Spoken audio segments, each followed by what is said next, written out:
Hi guys, welcome to our 13th session, HRM as a driver of hospitality and tourism business. So today we are going to talk about performance management and the connection between performance management and business performance in our industry. Secondly, we are going to look at the performance drivers, and some of them are values that drive our behavior at work.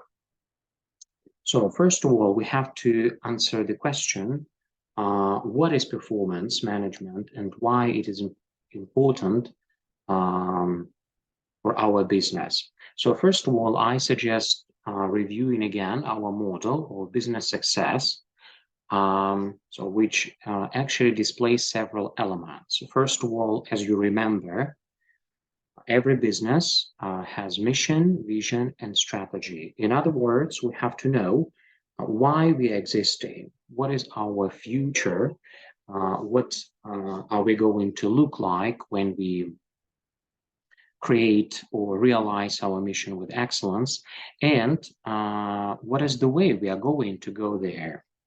Then the organizational processes are starting to impact, and these are values and culture, individual and team competence, reward and recognition, management processes and systems, organizational structure, team and job design, work process, and business systems.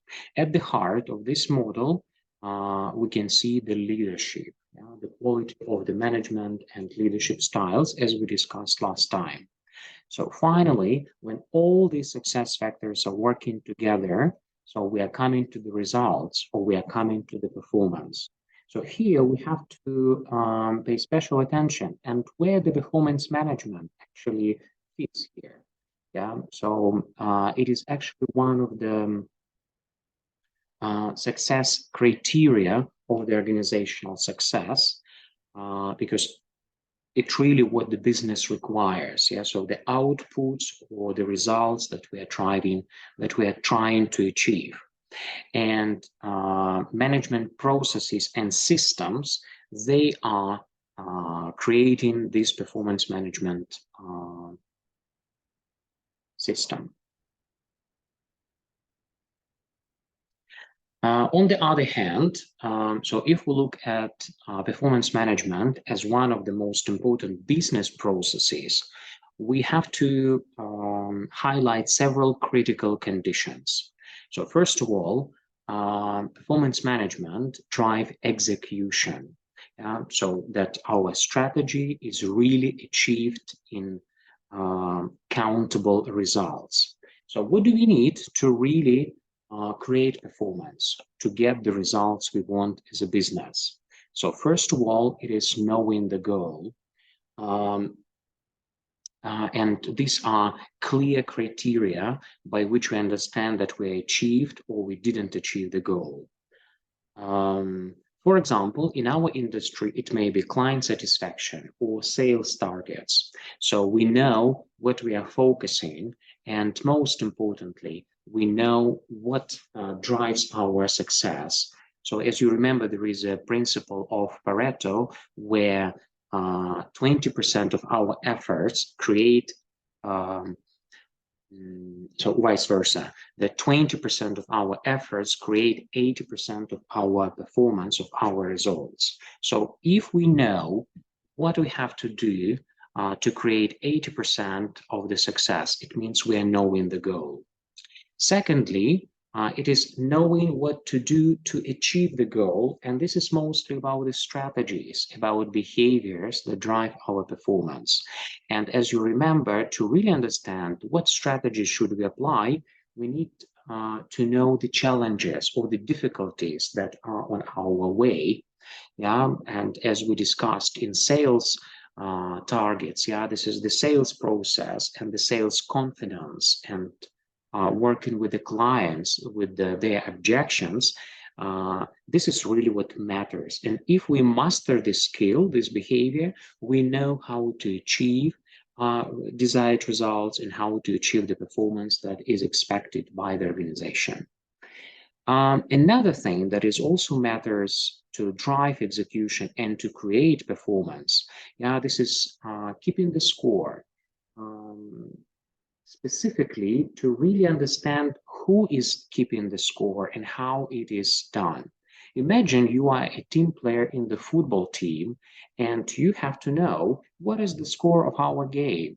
Of course, you will be looking at the table with the results of your team and your competitors. And imagine that you don't have this table. You don't know who is winning, who is losing. So, of course, without knowing who is winning or losing, we can't manage the process. We can't manage our performance.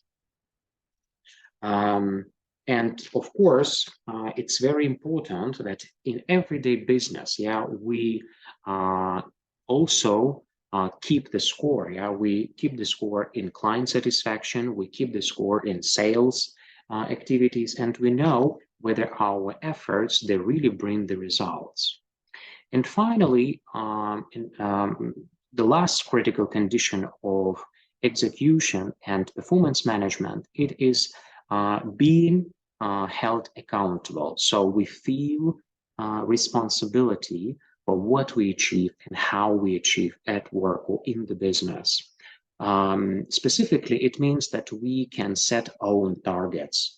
For example, in sales process, next year I'm going to sell on $10 million or $1 million. It depends, so we can impact the target setting. Why I want to achieve this goal and not that goal, and what are the success criteria. So we also can have the opportunity to discuss performance criteria by which our managers or the owner of the business is going to identify whether we achieved or didn't achieve the results. And finally, we understand what should we improve in order to achieve the desired level of performance. So we have access to certain tips and tricks that will help us on this path. So just again, to review, in order the performance management system works in the organization within a certain role, we need to highlight these critical conditions. And once you have the opportunity to manage them, the team, to manage the business, keep in mind all these critical conditions. So now let's look at actually where performance management system fits the employee life cycle. And this is, by the way, your team assignment that you are going to complete in the group. So first of all, let's highlight what actually the stages of the employee life cycle or employee experience are. So as you remember, we start with how we attracted and selected the teams. So what are the entrance processes of talents coming up to the business? And then finally, the second process. So just pay attention that this is the second process in business management, in employee life cycle, how we drive performance and reward teams. So based on understanding how our people performing, how we are performing, we first of all identify the level of rewards, of motivation that we are going to provide.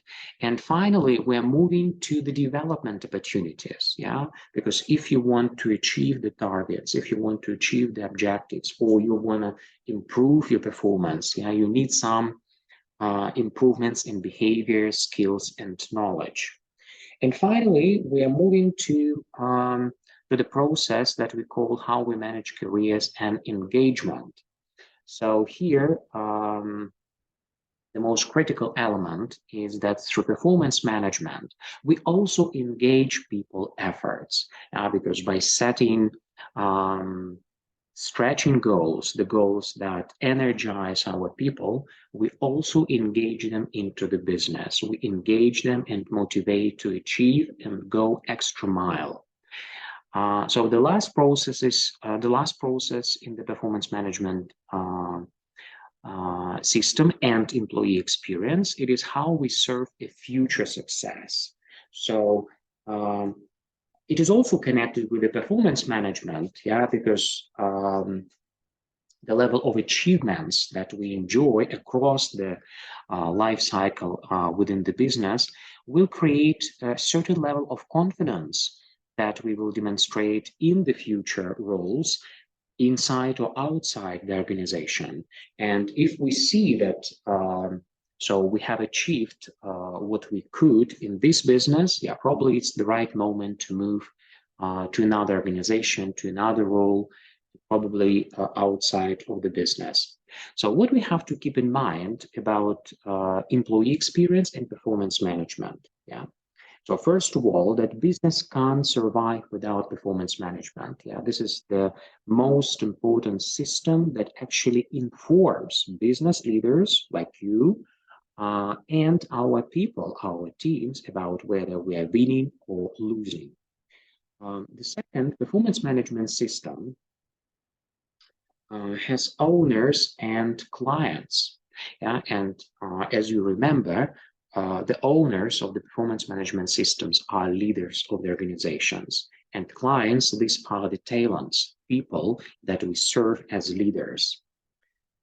So we also have to keep in mind that we have to align um, individual interests of our people with business objectives. Yeah. So, and finally, this is the time to really see and what is the definition of the performance management. So we understand where it fits their employee experience and what is the definition that we will have, that we will be using, yeah, within our program. So please pay attention. The definition is quite unique. So performance management is a core business process for executing organizational strategy by aligning individual team objectives and behaviors with organizational strategy. So what is key about this definition? So first of all, that performance management is always connected with our strategic aspirations. What we want to achieve as a business should be always reflected and cascaded through everyday actions, everyday behaviors that our people are exercising. So just ask yourself, you know, how today steps or actions that I'm going to take are connected with our bigger strategic goal, or our monthly or annual targets. The second point that we have to highlight around this definition is that we pay attention not only to individual performance, but also how we drive performance in the team. Because we always are working in the team. And if we, for example, don't value, don't reward team performance, team efforts, team synergy, we will never get the results that we want to achieve. Yeah, and of course,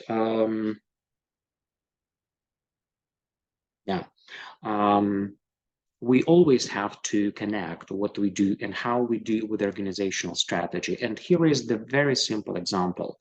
Compare the behaviors that people apply by working in the canteen and in five-star hotel restaurant.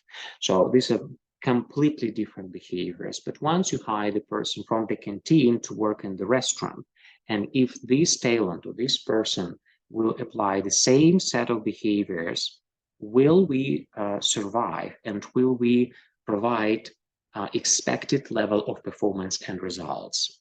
Of course, hardly.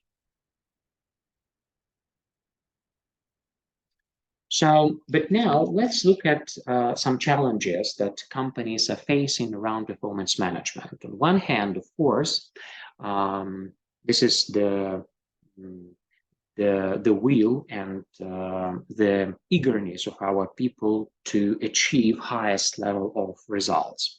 But on the other hand, there is another problem that we also have to highlight.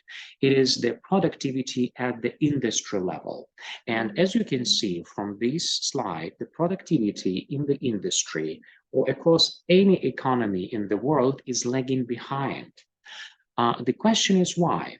So if you look closely at this model, you will see that the um, pace of the change that is happening around the world and has been happening for several years is increasing every year. So we do have a technology that has to drive our performance higher and higher. But at the same time, if you look at the second curve, business productivity, it is lagging behind. It doesn't keep pace with the technological change. The question is why? What is actually stopping us from achieving the business productivity that goes together with the technological change? As we have all the tools, all the technologies, all the tools that can really help us to achieve highest level of performance. So the question is, what is between these two indicators? And as you can see, or as you can probably guess, the first factor that actually doesn't help us to achieve the highest level of performance, it is um, the flexibility of people, our nature. Yeah, we don't change so fast. And of course, as a result, governments and economies don't restructure and change as quickly as the technology allows. So these two drivers or anti-drivers, yeah, I would say, that they don't help us to really achieve the potential business productivity. And it is also about values of people. So to what extent flexibility, the change, and new ways to achieve results, new ways to conduct the work, to deliver on the results, actually is important for us. And here we come to another aspect of the performance management, which we call values, or things that are very important for us. And if we consider the values in hospitality and tourism industry, so we can highlight several values. So think about to what extent they actually go together with what you think are very important in our industry. So first of all, one of the values that is actually very much applied, it is client orientation. So it means that our client is really a king and he or she dictates what we do, how we do in order to meet the standards of client expectations and excellence. The second value that is also widely applied in the industry, it is a teamwork, yeah, because we remember that in any organization, any um, um, company in hospitality or tourism industry, it's about teamwork. To what extent we are comfortable by working in the team, and we are ready to not only to um, work based on the strong sides of our colleagues, teammates, but also to compensate their weaknesses. It is also, for example, empathy. Yeah, and it is very important when we interacting with clients to what extent we can put ourselves in the shoes and demonstrate certain understanding of their needs and how we can work towards satisfying their needs. Or patience, yeah. When we are serving the clients in the way in the roles of waiter or bartender or somebody else, in the service industry are always about patience towards clients because they always can come with different moods, with different attitudes, but we have to adjust to them. And finally, it is interpersonal understanding because we come across when we work with people, with our clients, across different segments, across different backgrounds, educational levels, values, and so on and so forth. Um, Yeah, so here is one very interesting story about giant in the business world, General Electric. So this company, with its leader Jack Welch, pioneered several decades ago with the business performance management based on values. So here is a Jack Welch, and he proposed very interesting matrix that was at heart of performance management system. So as you can see, so here there are two dimensions. First of all, it's the level of achievements or performance or results that people in the companies may bring or achieve.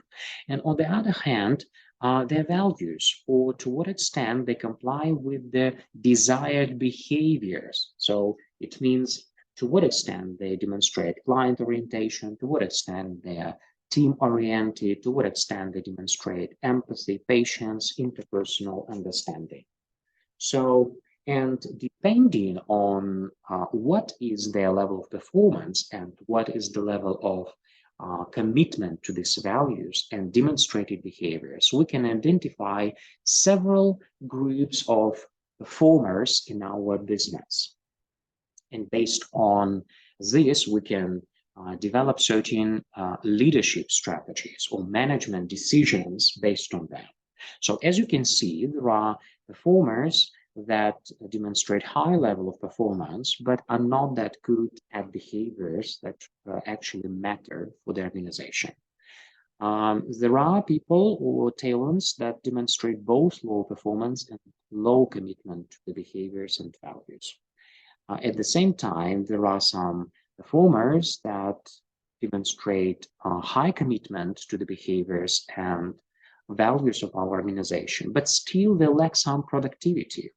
And of course, the most desired employees are those who really are demonstrating the highest level of performance and the highest level of commitment to the values and behaviors that we cultivate in our organization.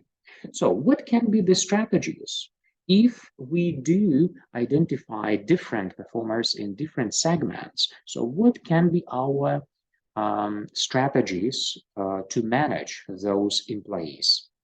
So you can stop at this moment the lecture and think a little bit, and then finally compare the right or the best answers with your solutions.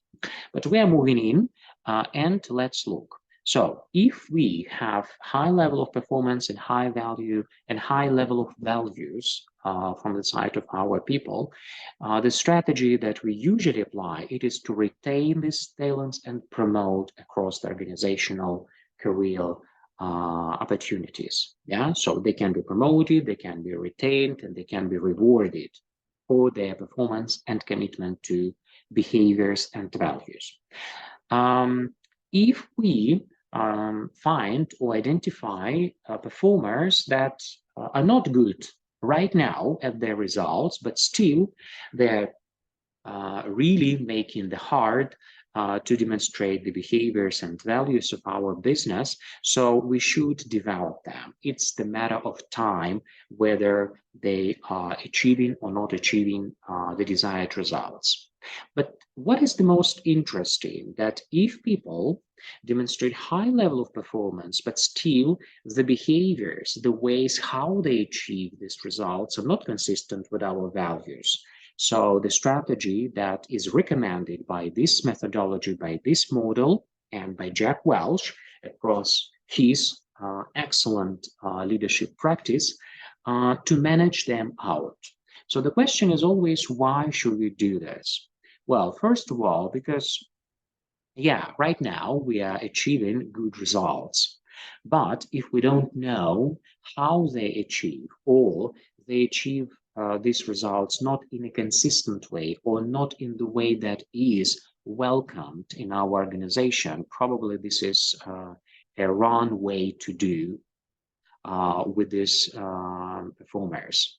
And so in short term, yeah, probably it's a winning story, but in the long run, it's losing case. So we have to manage them out. And finally, if we don't identify any performance and any commitment to the values, yeah, probably that was a wrong choice when we selected and hired those people. And the best strategy here, just to provide fast exit or to fire those talents, because probably in another organizations, they will find the best choice and to match between their talents and values. But now it's the question, what are my values as future manager in hospitality and tourism industry, or as a future business owner, or as a future expert restaurant business or in hotel business. So what actually drives your behavior? What is important for you? Just mark several values or important things like teamwork, individual contribution, or people touch, or people contact. Yeah, because as you remember, many of you like working in restaurants or in hotels because it is always interaction with interesting people that are traveling from different corners of the world and bring the parts of their cultures to the hotels or restaurants. So if you have identified several values, 1, 2, 3 values that really matter for you, think about the next question. So how do my values impact my performance or even my life? To what extent do they help me achieve my desired results or achievements or goals, or probably they even limit myself. Yeah, for example, if um, for example, teamwork is highly important for me, but I'm always working as individual contributor, of course, it will limit my potential and it will not help me achieve the best possible results. Or vice versa, yeah, if I'm individual contributor, but I'm always getting into situations when I work in the team, probably I will not doing my best to achieve the results. So think about your values and how they impact your performance, not only in the future business or work, but also in your study or in your life. So what results you want to achieve and what is important for you at the same time and how those things are connected. So actually, that's all for today. Your home task, as you remember, it will be again to read again pages 295 through 330. And it is also one of the things that you are going to do as a team assignment, because as you remember, so this is self-directed lecture.